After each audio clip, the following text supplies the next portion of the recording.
mereka belayar, rencananya plannya berlayar dari mana ke mana itu?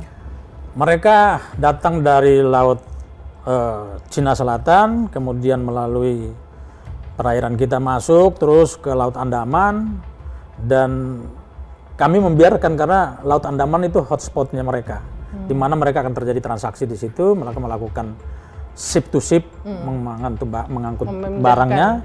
Pada saat mereka balik, kita eksekusi pas di perairan kita.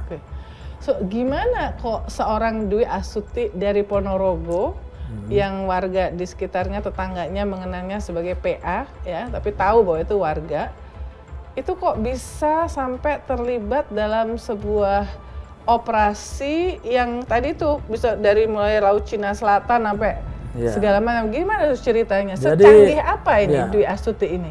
Dia ini sebenarnya kan tadinya seorang ini ya, pekerja migran ya. Dia pergi ke luar negeri untuk bekerja migran. Tapi lalu kemudian dia bisa bertemu dengan sindikat Afrika ya, Afrika yang ada yang beroperasi di Semenanjung Malaya, Kamboja, Vietnam, Myanmar, Thailand. Dan hari ini, jadi jangan kita lihat hanya kasus yang kapal ini, karena kapal ini sebenarnya ini sudah satu proses operasional sindikat ini yang besar sekali, yang sudah lama terjadi. Mungkin 2-3 tahun lalu, dari tahun 2000 sebelum saya masuk menjadi kepala BNN, dia sudah bergabung dengan sindikat ini, dan tugasnya dia adalah merekrut orang-orang Indonesia menjadi kurir. Value dari bisnis atau transaksi narkoba di Indonesia itu bisa 500 triliun ya. Dan kenapa kok itu bisa seperti itu? Itu juga karena ada backingan dari aparat. Saya nggak mau sebut aparat mana, tetapi ada backingan orang-orang yang punya kekuatan dalam ini aparat, sehingga membuat ini sulit sekali untuk dibongkar. Benar nggak kayak gitu? Begini, saya tidak mau masuk ke dalam isu itu ya, Pak. Karena itu kita harus. Ini kecurigaan dari masyarakat. Ya, segala sesuatu boleh terjadi ya, boleh. Kecurigaan terhadap penegak hukum, kecurigaan terhadap siapapun itu boleh terjadi. Tapi bagi prinsip saya adalah bagaimana kita membuktikan betul kalau memang ada ya kita hajar. Tapi yang terpenting bagi saya adalah bagaimana kita memprotek diri kita, membangun benteng moral kita supaya kita tidak terpengaruh. Karena sudah pasti dengan kekuatan uang yang banyak, yang tadi Mbak Uni sudah sampaikan tadi, dengan kekuatan itu justru kita BNN, saya memang mengarahkan anggota saya, staf saya, kita harus betul-betul membentengi kita dengan benteng moral yang kuat sehingga godaan-godaan dengan uang yang banyak itu kita bisa terhindar.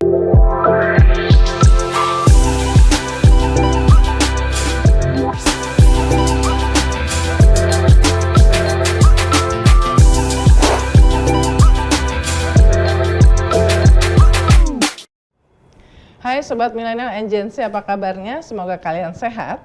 Kita ketemu lagi di program Real Talk with Uni Lubis by IDN Times. Di program ini saya selalu mengundang narasumber yang bisa menjelaskan duduk perkara, kisah di balik layar, karena pengalaman adalah guru yang terbaik. Dan kali ini sebenarnya kita baru saja memperingati Hari Anti Narkotika Internasional atau HANI. Langsung saya kepikiran untuk mengundang teman lama sebetulnya, cuma udah lama nggak ketemunya di WhatsApp group aja. Kita ada di satu WhatsApp group yang ngomongin soal diversity. Selamat datang di studio IDN Times, Kepala Badan Narkotika Nasional, Komisaris Jenderal Polisi Bapak Martinus Sukom ya. Makasih. Thank you Bang. Terima kasih Mbak udah undang saya ke sini.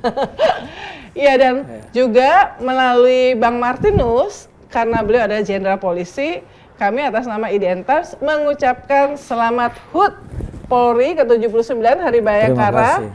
Pas banget ini kita wawancaranya tanggal 1 Juli. Terima kasih, Mbak. Jadi yang kita wawancara justru Kepala BNN yang sebetulnya ini gampang dicari di internet ya. Justru saya mulai kenalnya dengan beliau itu mungkin lebih dari 15 tahun yang lalu ketika Bang Martinus ini sangat aktif dan bahkan terakhir sempat menjadi kepala Detasmen Khusus 88 Anti Teror Polri. Jadi ngejar-ngejar teroris. Jadi ini tim orang yang sangat berperan dalam mengejar-ngejar teroris bom Bali Ali Imron, kemudian Dr.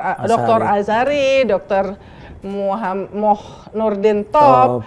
Yang karena keberhasilan itu saya rasa itu membuat Indonesia pada saat itu sangat dipuji oleh dunia karena kemampuannya untuk bisa menangkap dan melacak teroris-teroris yang dianggap paling berbahaya di kawasan ya Bang. Nah jadi pengalaman reskrim intelijennya sangat panjang, apalagi ngejar-ngejar teroris itu juga nggak mudah. Lalu kemudian dipercaya sejak 2023 untuk Desember. menjadi Desember sebelum masuk ke penangkapan besar. Ini kan biasanya kalau ngejar-ngejar narkoba itu kan suasana di mana bahkan aparat itu juga bisa terancam. Tadi saya lihat sebetulnya pengamanannya nggak terlalu berlebihan ya, Kepala BNN. Ya kita kalau pengamanan berlebihan malah menjadi mencuri perhatian publik. Ya. Jadi kemana-mana nggak takut tuh kalau misalnya takut sih enggak, cuma kita perlu waspada saja. Oke. Jujur saya waktu pas ngobrol sama teman-teman koleganya Bang Martinus waktu di Densus juga sebetulnya anggota Densus juga diincar juga sama teroris ya. Betul. Tapi banyak teman-teman kita yang teroris yang sudah kami sadarkan dengan cara merangkul mereka, maka saya pikir segala sesuatu ketegangan itu bisa kita selesaikan dengan diskusi. Di ruang diskusi lah semua itu bisa kita. Ada program deradikalisasi juga ya. Saya sempat mengunjungi yang di Sumatera Utara juga. Betul. Ya. Nah, karena itu mereka very discreet nih teman-teman. Saya beberapa kali itu janjian misalnya dulu tiba-tiba last minute 15 menit terakhir diubah tempatnya, ya kan? Diubah tempatnya kalau sama teman-teman Densus Anti Teror 88 ya, supaya nggak bisa kelacak. Nah, Bang, apa pengalaman yang paling bisa dipakai selama 23 tahun mengurusi dan mengejar-ngejar teroris ketika Abang kemudian dipercaya untuk menjadi kepala BNN? Ya, pada prinsipnya teroris dan jadi operasional dari teroris dan operasionalnya narkoba ini dua hal yang mirip ya, karena sama-sama transorganized crime, sama-sama terstruktur dan sama-sama menyerang kesadaran manusia. Bedanya kalau teroris itu dia menyerang pikiran, kalau narkoba itu menyerang kebutuhan, itu bedanya. Maka kalau dipertanyakan apa sih pengalaman yang bisa kita gunakan ketika menangani teror lalu menangani narkoba, pengalaman atau kognitif yang saya bawa dari ketika menjadi seorang pimpinan di Densus 88, bahkan karir saya itu lebih banyak di Densus, kurang lebih 23 tahun saya menangani teror. Lalu kemudian saya bawa ke BNN itu adalah kemampuan membaca fenomena-fenomena pergerakan manusia. Kemudian fenomena bagaimana mereka berinteraksi satu sama lain dan bagaimana mereka memanfaatkan seluruh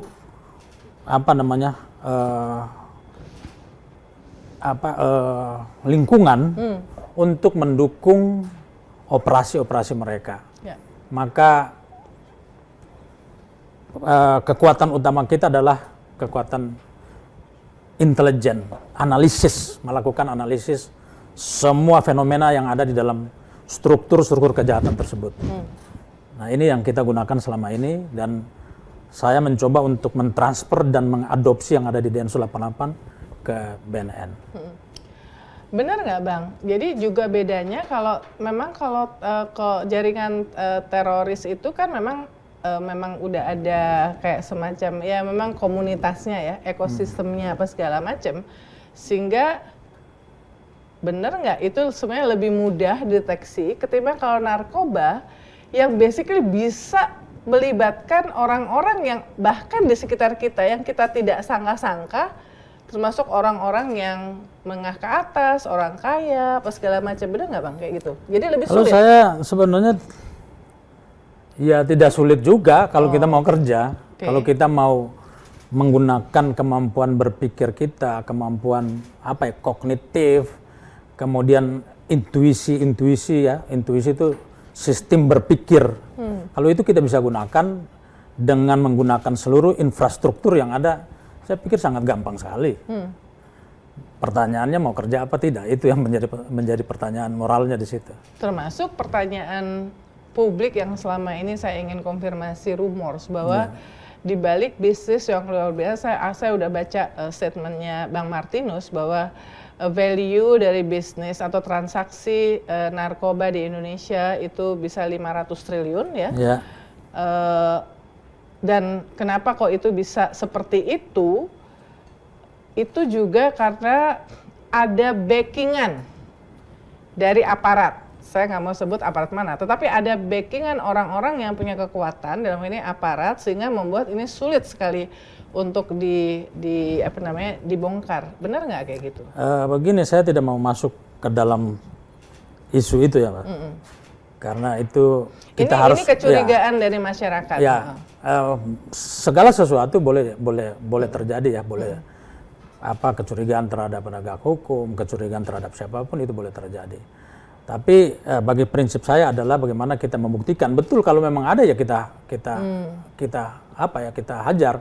Tapi yang terpenting bagi saya adalah bagaimana kita memprotek diri kita, membangun benteng moral kita supaya kita tidak terpengaruh.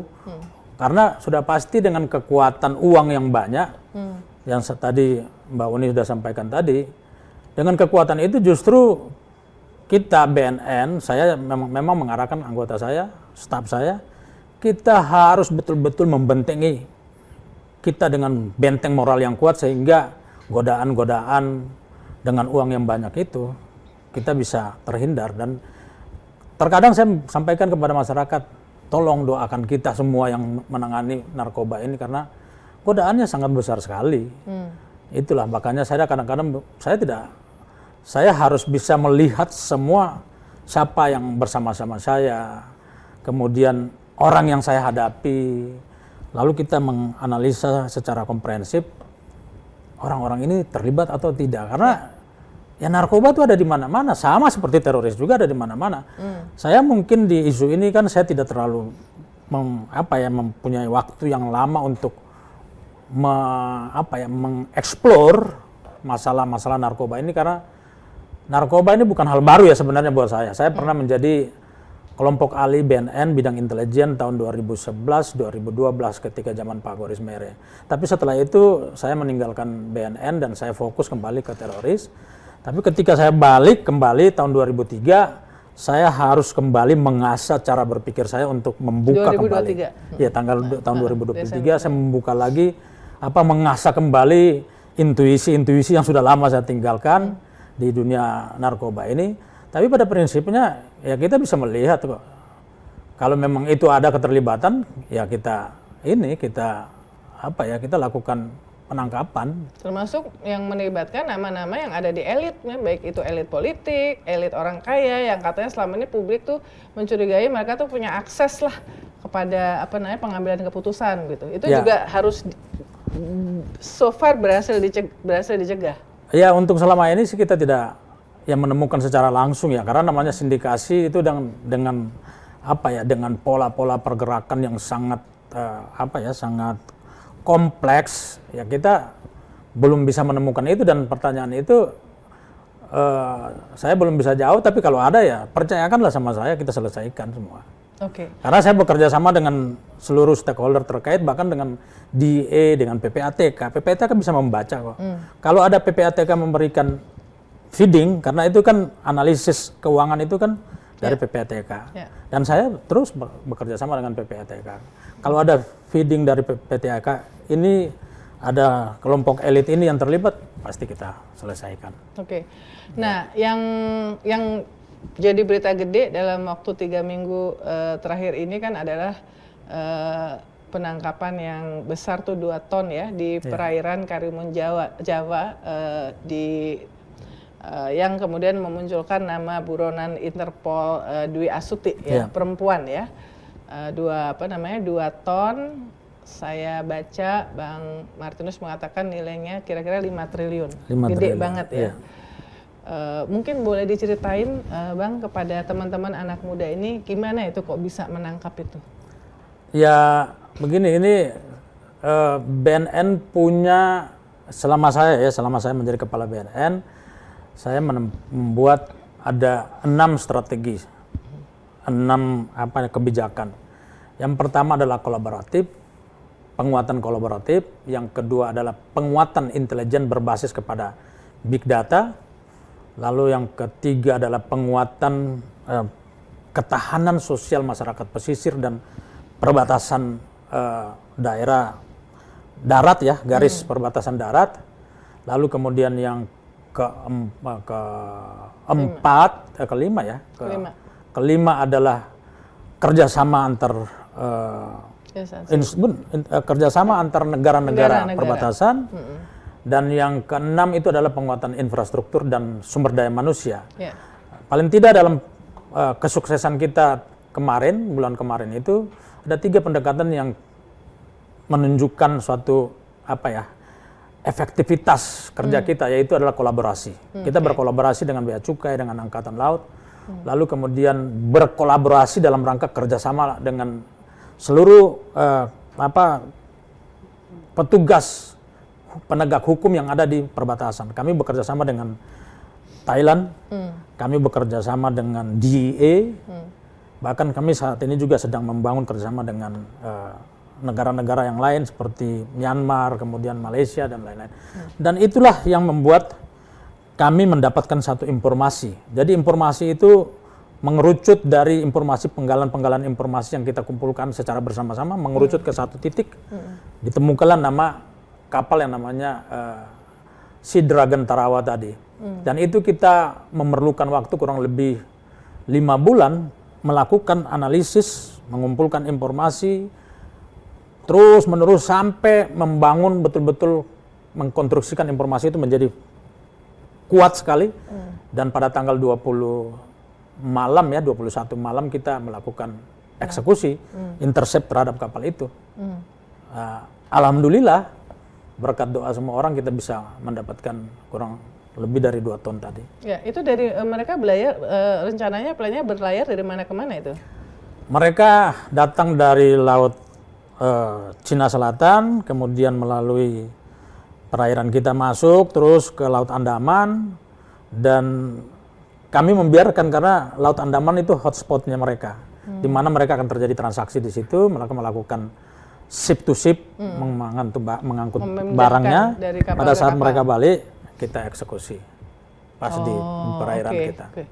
So, gimana kok seorang Dwi Astuti dari Ponorogo yang warga di sekitarnya, tetangganya mengenalnya sebagai PA, ya, tapi tahu bahwa itu warga, itu kok bisa sampai terlibat dalam sebuah operasi yang tadi itu bisa dari mulai Laut Cina Selatan sampai segala macam. Gimana ceritanya? Secanggih apa ini Dwi Astuti ini? Dia ini sebenarnya kan tadinya seorang pekerja migran ya. Dia pergi ke luar negeri untuk bekerja migran.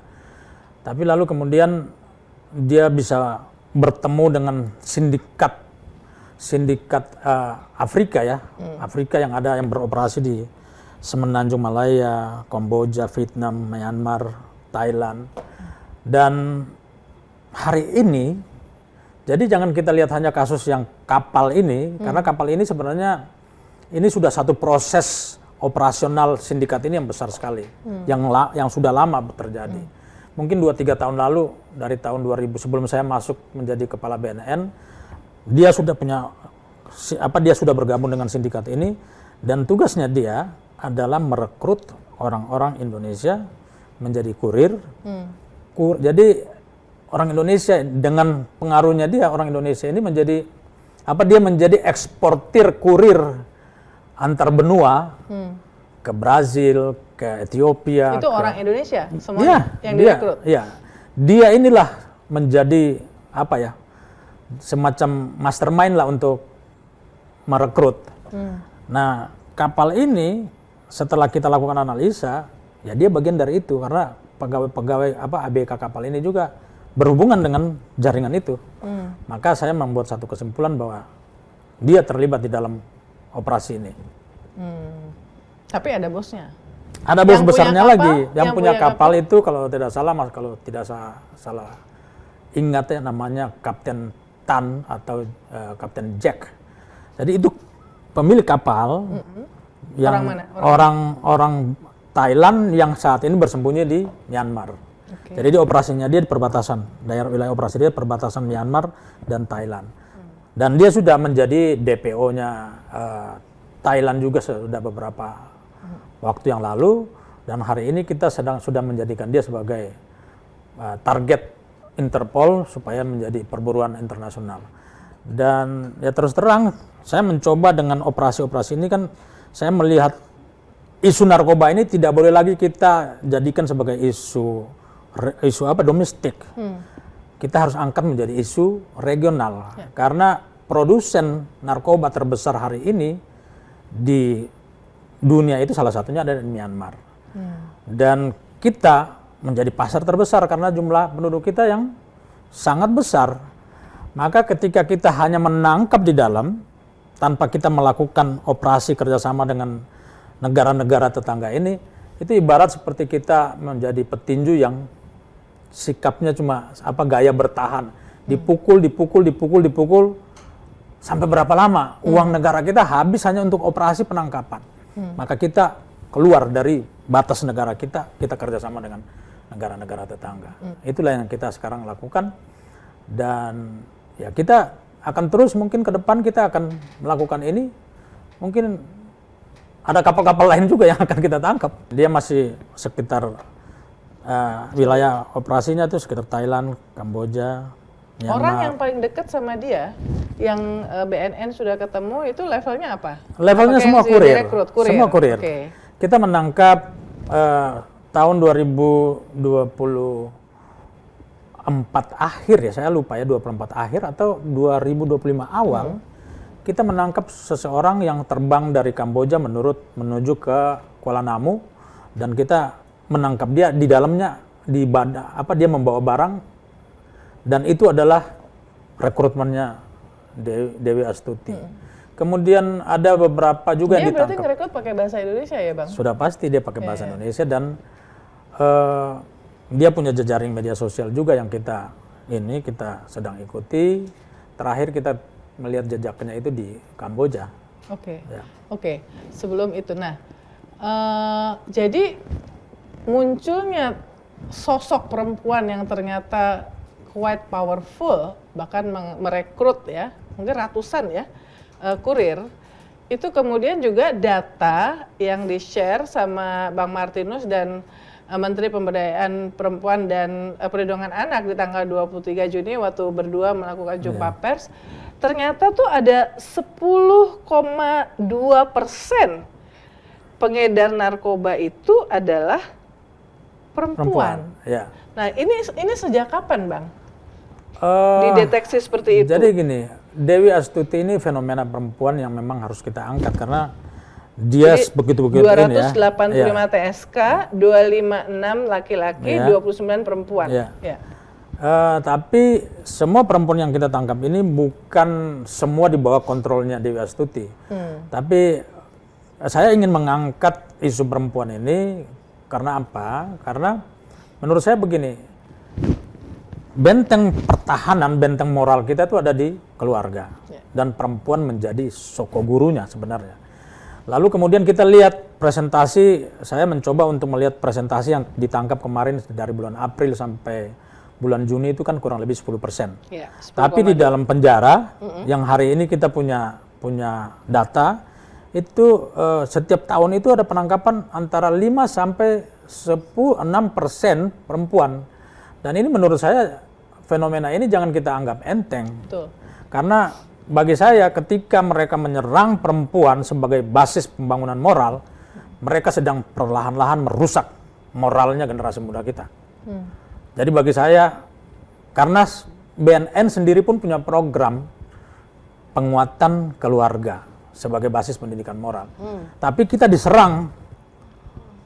Jadi saya mencoba untuk mengangkat isu ini supaya masyarakat semua, mari kita lihat bahwa ada suatu fenomena, ada suatu ancaman yang moral mengkhawatirkan, yang mengkhawatirkan masyarakat kita.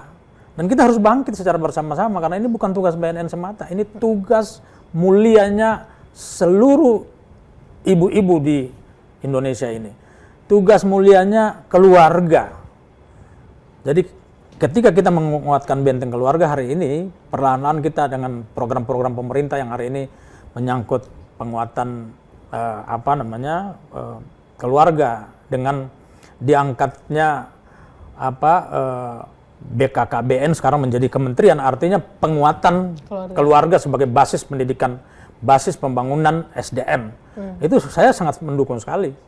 Tinggal bagaimana seluruh kementerian yang berhubungan dengan pembinaan keluarga ini, dengan pembinaan ekonomi, pembinaan masyarakat itu menafsirkan kebijakan-kebijakan presiden, lalu kita sama-sama. Jadi bukan tugas BNN semata, ini semua jadi tugas semua kementerian. Kalau ngelihat sosok Dwi Astuti yang notabene sebelumnya pekerja migran, artinya bukan dari kelas ekonomi yang baik ya, karena harus menjadi pekerja migran. Dan kemudian saya ingin tahu apakah yang ditangkap perempuan-perempuan lain itu juga sebenarnya dari kelas yang sosial ekonomi yang sama, kira-kira sama. Sedemikian, kenapa saya tanya gini, Bang? Mungkin nggak ada unsur relasi kuasa di sini. Artinya perempuan-perempuan ini karena situasi dan kondisinya sadar atau tidak sadar, kemudian tunduk direkrut ya karena memang lagi butuh, kemudian tidak punya pilihan lain. Ya relasi kuasa sudah pasti, Pak. Karena kesenjangan ekonomi ya, yang dia membutuhkan ekonomi, dia membutuhkan uang, yang sindikat ini menawarkan solusi. Ada beberapa yang kemarin kita tangkap itu dia terlibat pinjol ya, dia karena terlibat pinjol lalu ditawarkan, ya udah dia ikut. Artinya relasi kuasa dengan instrumen ekonomi ini sangat kuat sekali. Dan itu terjadi di mana-mana kan. Bahkan bukan hanya perempuan, kalau kita lihat kampung-kampung yang hari ini terkooptasi atau tercengkram jaringan-jaringan narkoba, relasi kuasa dengan ekonomi sebagai instrumen sangat kuat sekali. Ya. Nah artinya ini nggak akan pernah bisa diberantas kan? Karena memang ya Indonesia negara besar yang entah sampai kapanpun kemiskinan itu menjadi masalah. Sama kalau dulu kita selalu ngobrol soal teroris kan, kemiskinan adalah home ground yang bisa menjadi enabler buat orang-orang untuk direkrut kan. Semuanya bisa. Kita harus optimis dengan program-program pemerintah untuk mencapai masyarakat kecil, kemudian UMKM, koperasi. Saya pikir kita sudah mulai, Presiden sudah mulai. Nah, tinggal bagaimana kita Presiden menjadi ini Asta Cita ke-7 ya? Asta Cita ke-7. Dan korupsi. saya sangat optimis kalau ini dilaksanakan secara simultan masif di mana-mana. Jadi Bang Martin itu sebagai kepala BNN merasa dapat dukungan penuh dari Presiden? Justru itu saya mendapat gini, seperti tadi Mbak Uni tanyain, kekuatan uang yang dimiliki oleh bandar narkoba, dia kan bisa membeli siapa saja. Tapi ketika ada Asta Cita, ada program pemerintah yang berhubungan dengan, yang melihat bahwa ada satu ancaman negara ini adalah narkoba, saya punya payung hukum. Dan punya payung hukum, punya motivasi yang kuat dengan Asta Cita ini bahwa siapapun yang akan berhadapan dengan BNN kita akan libas. Berarti karena Presiden berhadapan dengan Presiden. Karena itu program unggulannya ya, program unggulannya. Jadi kita nggak boleh main-main, ini program negara udah sudah ditetapkan oleh Presiden. Siapapun, saya bilang siapapun, kita akan lakukan perlawanan keras kalau orang coba-coba datang menghalang-halangi kita dalam menangani. Secara organisasi dan jumlah aparat kan BNN pasti kalah jauh daripada Polri misalnya. Ya, kami cuma kurang lebih 5.000. 5.000 di seluruh Indonesia ya. Ya. Terus gimana? Apakah merasa mendapatkan dukungan dari Polri, termasuk ketika ternyata yang tersangka yang menggunakan itu juga anggota Polri? Ya kalau yang menggunakan anggota Polri ya kita serahkan ke Polri, dan banyak kita juga tangkap kita serahkan ke Polri. Jadi Polri kita juga mendapat dukungan lah dari Polri. Kerjasama di lapangan sering terjadi. Bang, ini kan IDN Times sih kami audiensnya itu memang lebih dari 90% millennial and Gen Z ya. Ya. Apakah BNN punya data? Selama ini penggunaan narkoba itu selalu diidentikan dengan anak muda. Hati-hati kalau ngerokok, itu adalah step berikutnya adalah narkoba, atau minum minuman keras, step berikutnya. Sebetulnya datanya tuh seperti apa proporsinya dari pengguna? Kita ngomong pengguna nih, ngomong pengguna di Indonesia. Jadi kalau pengguna dari remaja itu kan kita punya sistem untuk melakukan riset itu atau survei prevalensi. Tahun 2023 kita melakukan survei terakhir, dan tahun ini kita sedang melakukan survei lagi karena setiap 2 tahun kita melakukan survei. Data yang terlacak oleh survei itu ada 312.000 remaja. Usianya dari 15 sampai sekitar 25 tahun. Gen Z. 13.000 Gen Z ya. Yeah. Ini menjadi potensi pasar 312.000. Okay. Tapi begini Mbak Uni, hari ini saya melihat bahwa narkoba tidak hanya menyasar anak muda, karena narkoba yang khususnya metamfetamin atau kita kenal sabu di dalam istilah-istilah di jalanan itu, sabu itu bahkan dia merambah kepada seluruh level. Kenapa?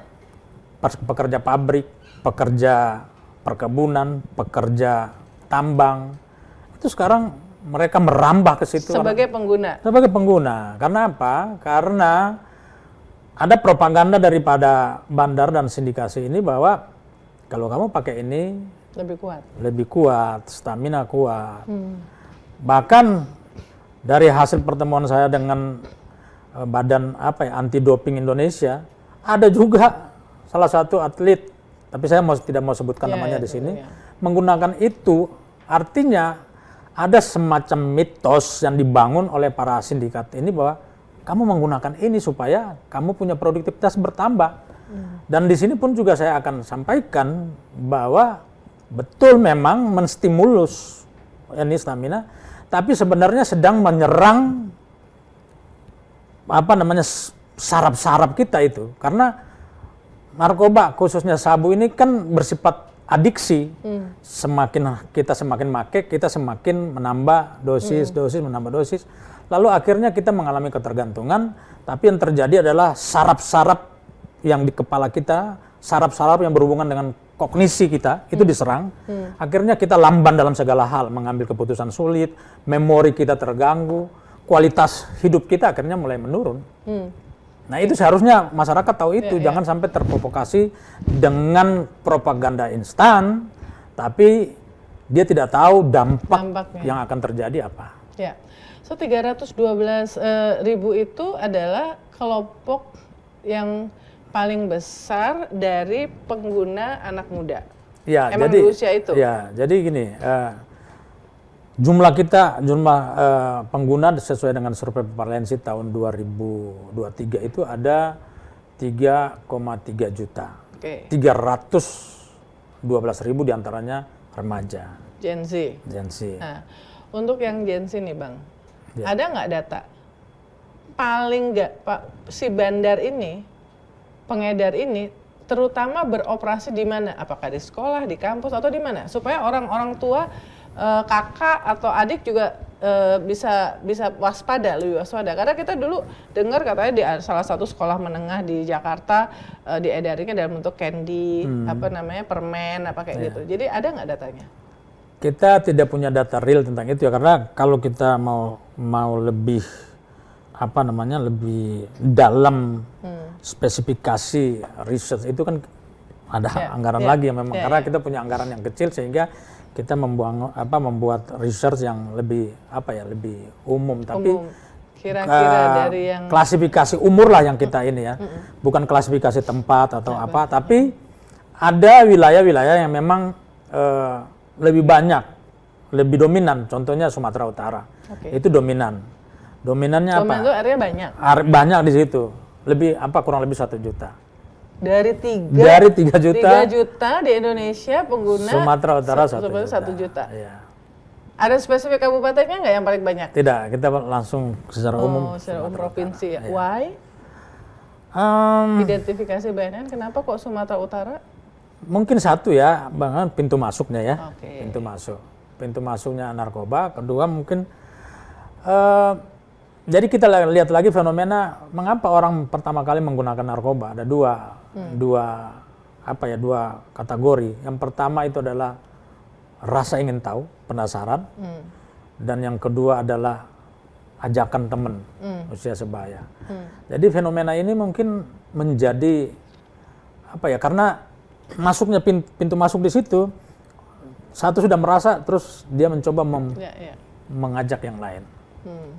Dan dianya sendiri adiksi ya, ketagihan ya. Iya, ketagihan. Oke. Nah, tadi kembali sedikit kepada yang perempuan. Ya, beberapa tahun yang lalu kita di IDN Times juga sempat bikin. Oh iya santai.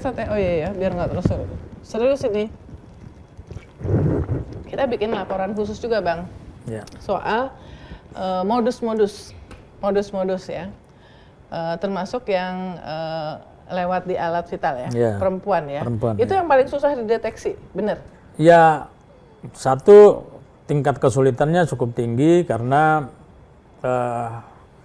kita ini kan menghormati wilayah privat. Jadi memang kita harus betul-betul punya intuisi. Jadi kalau memang kita tidak punya intuisi, memahami gestur-gestur orang-orang yang melakukan kejahatan, ya kita lolos aja begitu. Ya alhamdulillah anggota kita di lapangan, terutama Bea Cukai ya, karena ini Bea Cukai yang berhadapan pertama dengan mereka. Mereka sudah pahami betul. Jadi kita kerjasama dengan Bea Cukai, kemudian mereka bisa melihat ada gestur-gestur yang memang mencurigakan ketika mereka mau melewati checkpoint itu. Nah itu perlu insting naluri atau intuisi yang kuat sekali.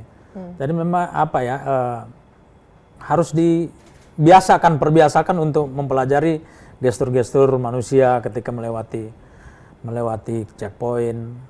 Ada saja yang gerakan-gerakan yang tidak biasa. Yang paling bizar, paling gila lah, quote unquote ya. Yang dilakukan oleh si kurir ini. Ya. Itu apa, Bang? Kalau ini Indonesia case-nya? Kita pernah awal tahun ini kita menangkap yang dimasukin di organ intim itu dari Thailand. Kemudian orang Thailand itu pertama awal tahun ini. Lalu kemudian yang kemarin itu kan beberapa minggu lalu organ intim.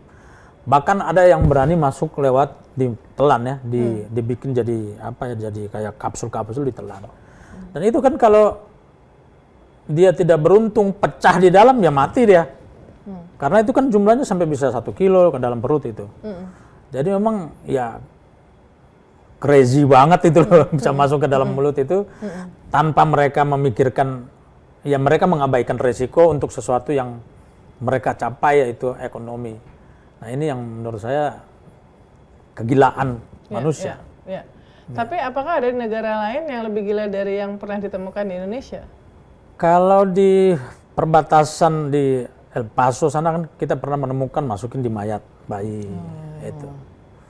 Jadi ya artinya modus-modus yang terjadi di negara lain yang kegilaan-kegilaan itu sebenarnya udah dimonitor oleh BNN, Bea Cukai, polisi seperti itu ya? Ya kita kan kita penegak hukum di berbagai negara ini kan sering sharing ada modus-modus baru dan kita pelajari modus-modus itu.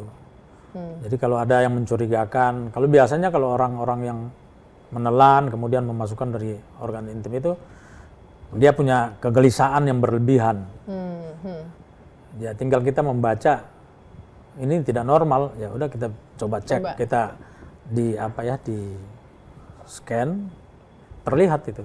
Oke.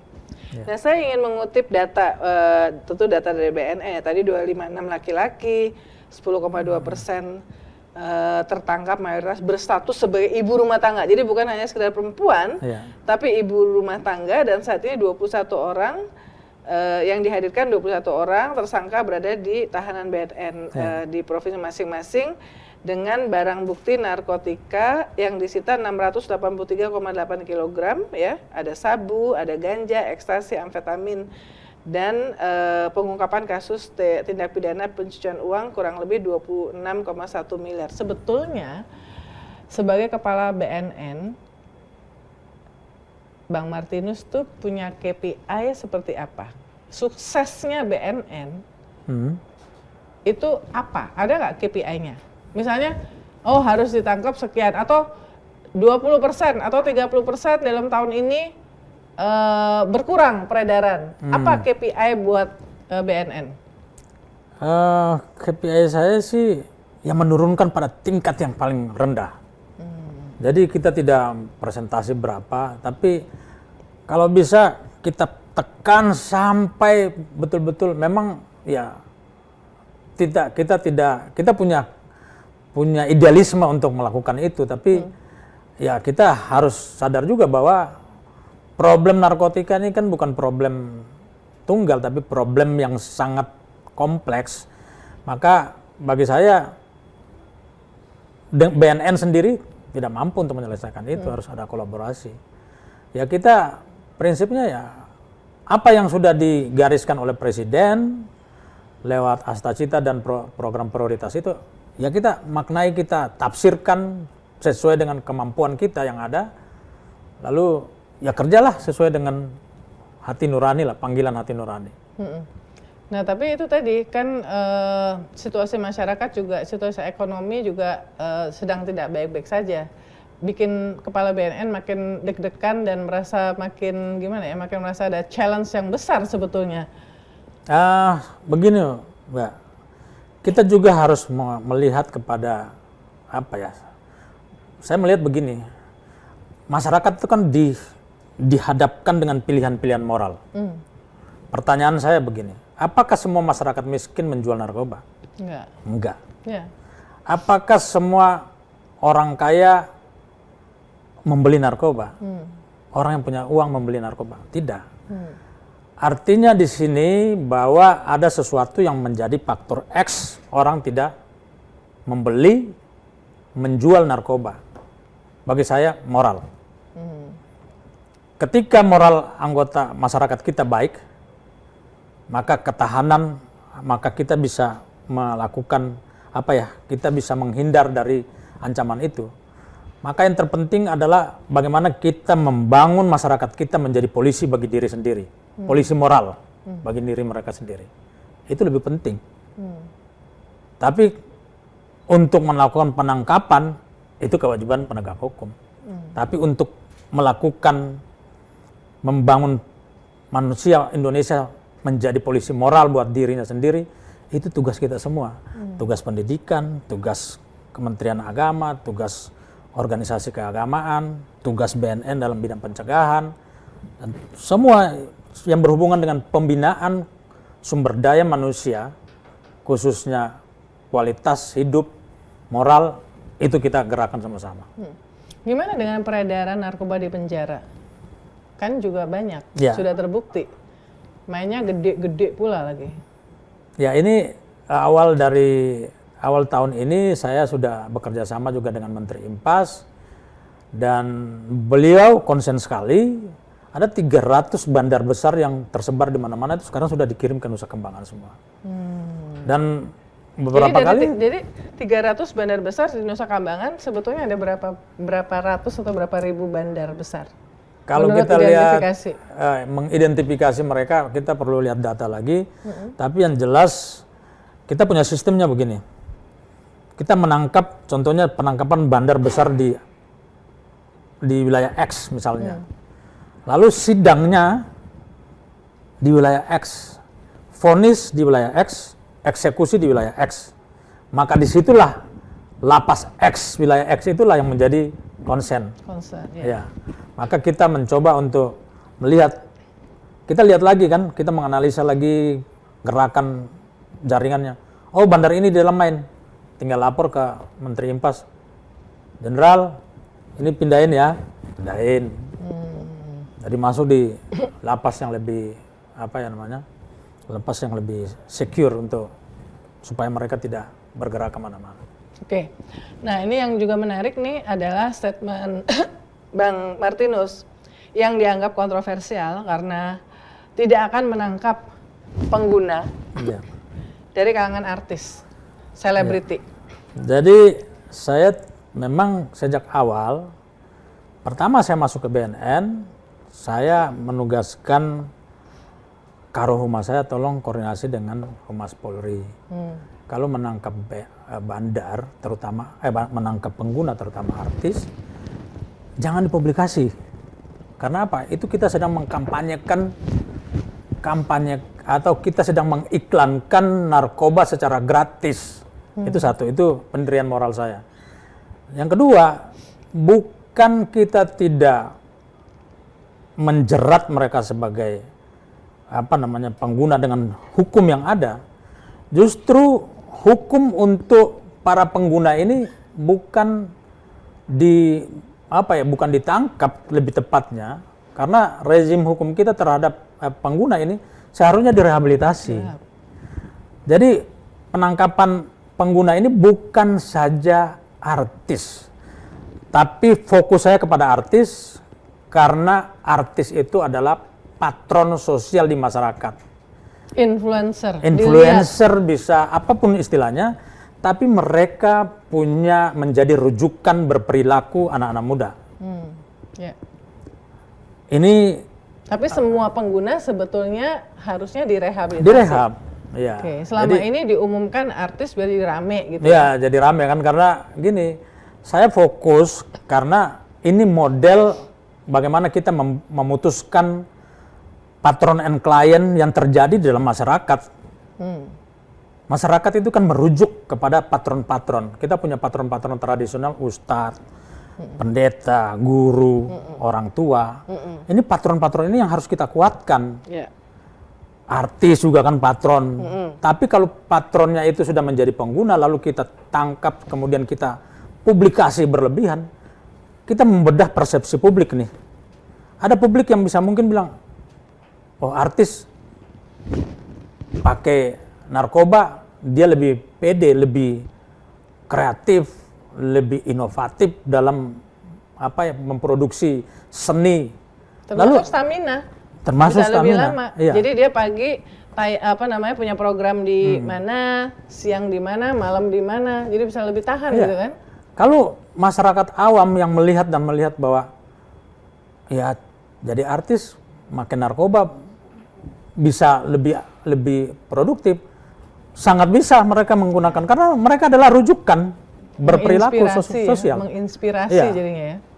Jadi memang saya melarang, jangan BNN khusus kita tidak menangkap pengguna. Saya akan marah kalau menangkap pengguna. Karena apa? Tugas kita adalah menangkap jaringan yang besar. Menangkap pengguna itu satu kesia-siaan. Kita menangkap pengguna, tapi bandar besarnya berlari kemana-mana. Tapi hari ini fokus kami adalah bandar besar. Gitu, Mbak. Oke. Nah, gimana menentukan bahwa mereka, karena kan kadang batasnya tuh tipis tuh, antara pengguna, tapi dia makainya tiap hari dan juga punya banyak, mungkin beberapa puluh gram, sama pengedar. Kita bisa lihat sangat gampang sebenarnya, Mbak. Ketika tadi kita menggunakan metode analisis, sejak awal kita udah bisa lihat dia pengguna atau tidak. Dia pengguna atau pengedar. Memang kalau pengguna kan kadang-kadang mereka juga beberapa stok, banyak itulah. Jadi memang menurut saya analisis intelijen inilah menjadi kunci kita bisa mengatakan bahwa dia pengguna atau tidak. Yang kedua, setelah kita tahu bahwa dia membawa barang misalnya ya, terjadi proses penangkapan karena kita tidak mungkin analisis yang belum sempurna, lalu kita harus melakukan satu pendekatan lain namanya assessment. melalui tim asesmen terpadu. Di situ ada psikolog, ada jaksa, ada penyidik, kemudian dari kesehatan. Lalu kita melihat, membuka data. Kita akan lihat orang ini pengguna atau pengguna juga menjadi bandar. Kalau pengguna menjadi bandar berarti ada dua pendekatan. Pendekatan hukum pidana, dipidana seperti orang biasa, dan juga direhabilitasi. Tapi kalau dia pure adalah pengguna, maka kita harus rehabilitasi. Tidak boleh membawa dia, karena orang yang menggunakan narkoba, dia akan mengalami adiksi, ketergantungan. Lalu dia menggunakan berulang-ulang. Narkoba sudah menjadi satu kebutuhan untuk memenuhi adiksinya dia itu. Dan kalau kita menghukum tanpa rehabilitasi, kita menyiksa dia karena dia punya sakit kalau dia tidak pakai. Sakau atau ya ada gejala namanya putus obat. Yeah. Ini sakit banget, jadi memang harus diobati secara Yang kedua, bukan hanya obati secara medis, tapi ada intervensi lain. Membangun kembali hubungan-hubungan, mengharmoniskan keluarganya. Maka rehabilitasi itu didukung oleh komunitas. Rehabilitasi tidak bisa orangnya dibawa sendiri lalu komunitas melepaskan dia. Karena ada aspek sosial yang harus kita olah di situ, harus kita kelola. Supaya kalau dia balik, satu, dia tidak termarginalkan, dia tidak terstigma lagi, dia kembali membangun terjadi jalinan sosial normal seperti biasa. Makanya saya bilang, kalau artis, kalau lihat podcast saya dengan yang menjadi viral itu, artis itu harus kalau kita tahu nih, ada artis dikasih informasi, artis menggunakan narkoba, datang keluarganya kita bawa. Mari kita sama-sama peduli ini orang, kita bawa. Dan bukan hanya artis, ini metode pendekatan yang kita lakukan dan harus lakukan terhadap semua pengguna narkotik. Komunitas. Nilai komunitas itu sangat penting sekali. Dukungan komunitas itu sangat penting sekali. Dukungan keluarga sangat penting sekali.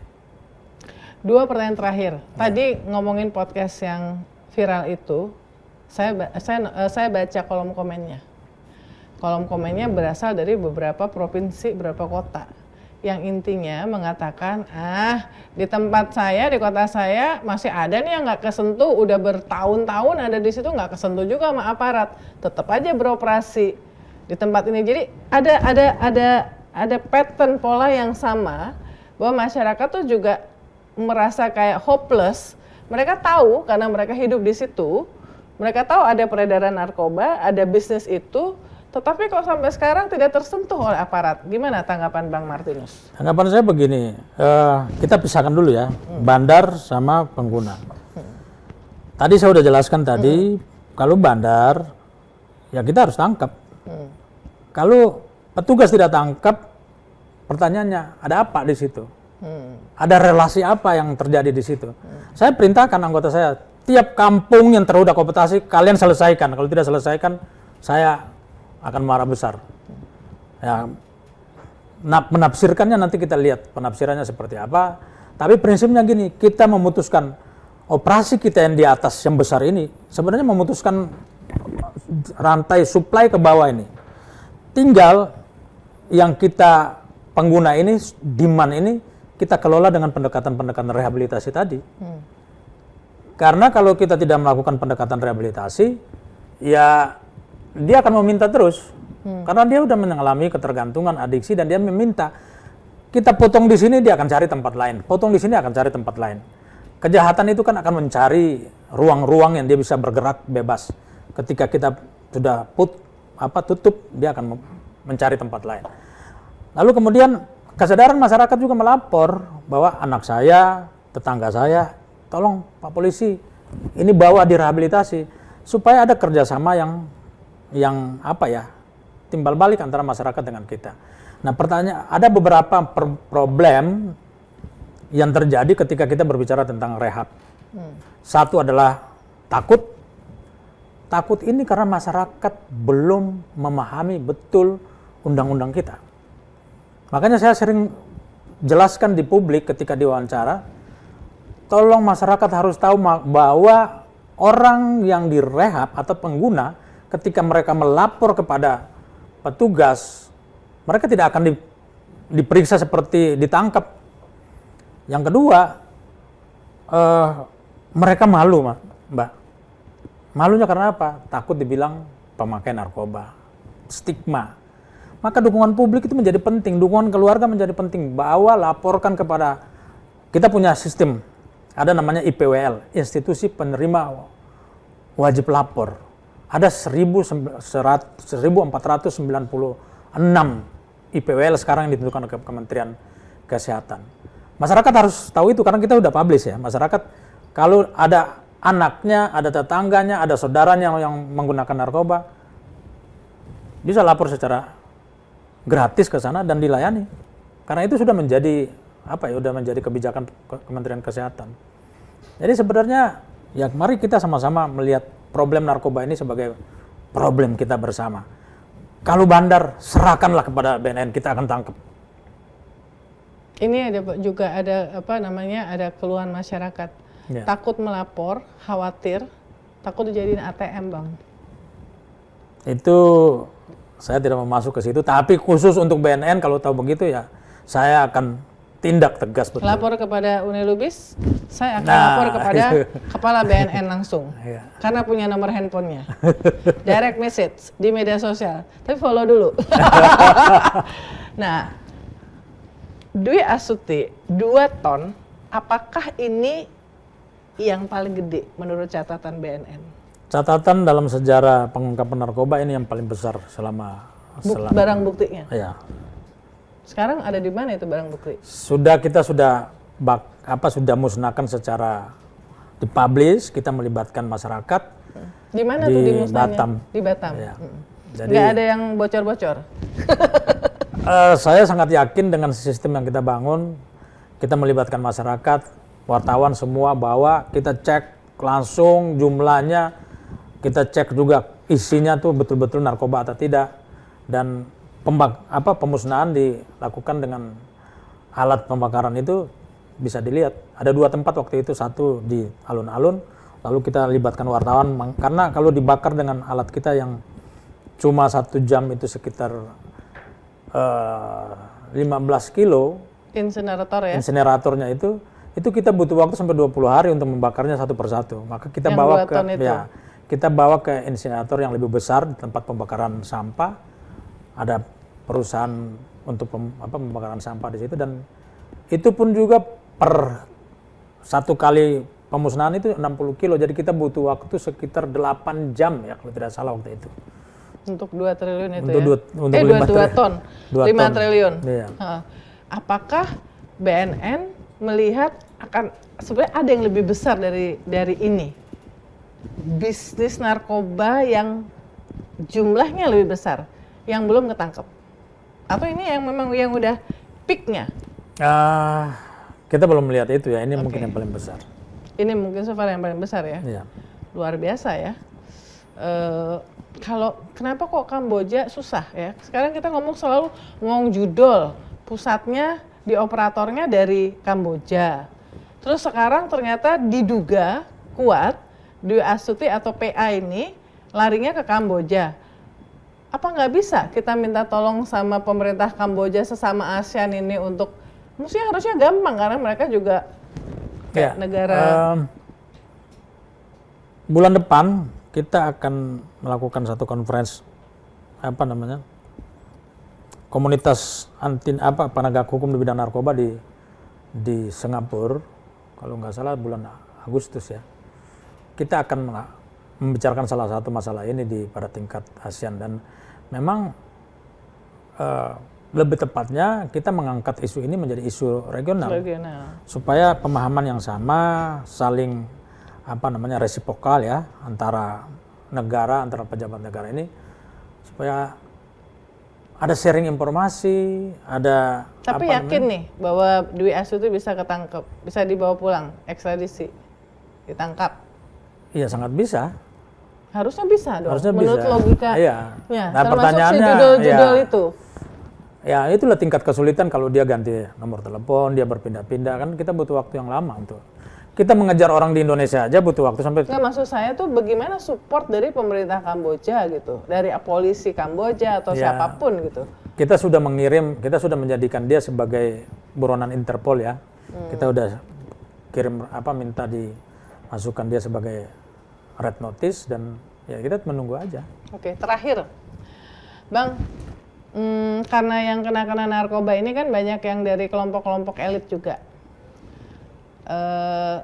Ada nggak yang pernah minta tolong langsung ke Bang Martinus nih? Aduh ini tolongin dong ponakan gue nih, anak gue, ada gimana? Ada nggak? Pertama ada nggak? Terus gimana merespons? Kalau sampai saat ini belum ada ya, mereka langsung ke mungkin ya ke masyarakat kita atau ke operator kita di lapangan, langsung ke saya itu tidak ada. Nggak ada. Ya. Kayak pengusaha kaya atau apa gitu? Sampai sekarang belum ada ya, saya melihat belum ada. Mudah-mudahan nggak ada ya. Mudah-mudahan sih nggak ada. Oke. Tapi itu kan pertanyaan yang sangat Iya, apa iya. ya?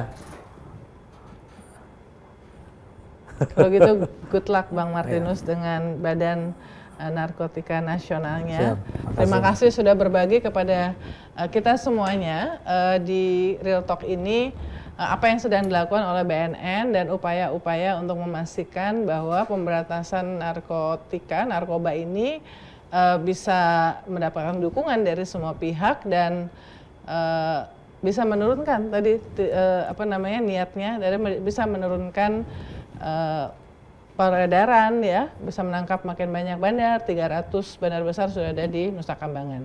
Jadi sekali lagi terima kasih Bang Martinus. Sekali lagi selamat ulang tahun Polri karena masih menjadi keluarga besar tentunya ya. Dan saksikan terus Real Talk with Uni Lubis berikutnya. Jangan lupa subscribe, like, comment, and share. Dan kita ketemu lagi dengan narasumber berikutnya. Salam. Terima kasih.